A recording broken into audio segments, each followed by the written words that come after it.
Comedian Funny Man ready to talk some college football, and a lot of things happened in week one that got me asking 3 big questions for week number 2.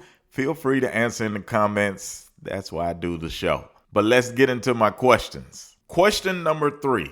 Would a win this weekend be bigger for Michigan or Texas? Now, if Michigan can pull off this win against Texas at home, I think it's going to raise a lot of eyebrows. A lot of people are going to be saying, hold up, we thought Michigan was done for when Coach Harbaugh and all those great players left, but maybe they're still pretty good. And also, this would probably be a devastating loss for Texas. They got high expectations this year. Everybody wants to see what Ewers and Manning coming off the bench are going to do. They got some great recruits. They got some great transfers. So I can only imagine if Texas would lose, Twitter will probably have a field day. Now, if Texas should win, I still think a lot of people are going to try to downplay their win and saying, hey, yeah, man, Harbaugh's gone. All these other players have left. This ain't the same Michigan. These ain't the national champions.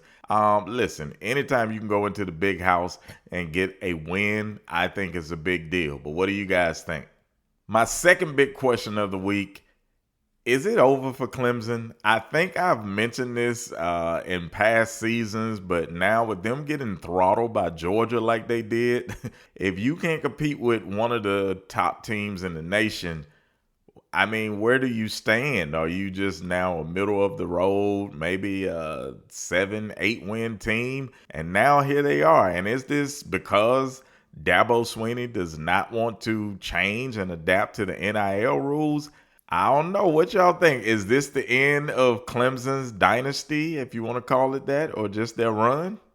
And my number one question going into week number 2, we'll probably have to see it play out over a few weeks, but how many coaches from the state of Florida are not going to make it through the entire season? This list is growing, man. We all know about the struggles with Billy Napier at Florida. We know what's going on with Norvell at Florida State, and they just had bad luck after bad luck. And even though Miami got that big win in the Swamp, you got to think that Cristobal could still be on the chopping block too. He's had some mediocre seasons. Hopefully he can get that turned around this year. And while everybody knows that he's a great recruiter, he just hasn't been able to get it done in big games. And that debacle versus Georgia Tech last year, that's just still embarrassing. Even if you look at FIU, McIntyre, he's in his 3rd season. Got to get things turned around or he'll be out of there. Tom Herman, a name that we knew well from everything that he was doing at Texas and these other schools. He's at FAU now, and they're not looking too great. The coach at USF. This is a guy who helped Josh Heupel get Tennessee's offense back on track, and now he's kind of struggling.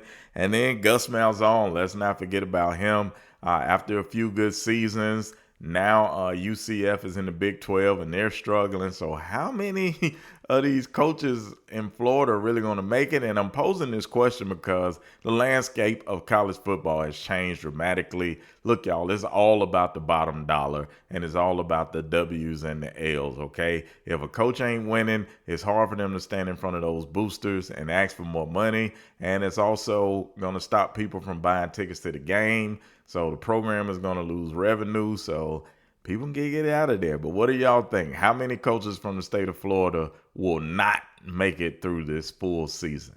If you love talking college football and get your laugh on, make sure you follow me on all social media at FunnyMaine. I'll see y'all next week.